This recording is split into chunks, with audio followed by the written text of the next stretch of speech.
সিংহাসন ছেড়ে কেন আসিলেন সিংহাসন ছেড়ে কেন আসিলেন সিংহাসন ছেড়ে কেন আসিলেন বসে দনে তোমায় নিতে পাঠাইয়াছেন রায় প্রিয়া পায়ে পড়ি মিনতি করি যে প্রাণ তোমার বসে ধনে তোমায় দিতে পাঠাইয়াছেন আমাদের সিংহাসন ছেড়ে কেন আপনি বন জঙ্গলে পড়ে আছেন? আপনার জন্য মাইজ ভান্ডারে সোনার সিংহাসন তৈয়ার আছে, আপনি ওখানে চলেন।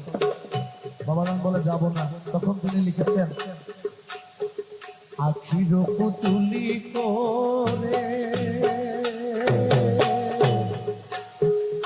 নিব প্রিয়া প্রেমাদরে মম আখির পুতুলি করে নিব প্রিয়া প্রেমাদরে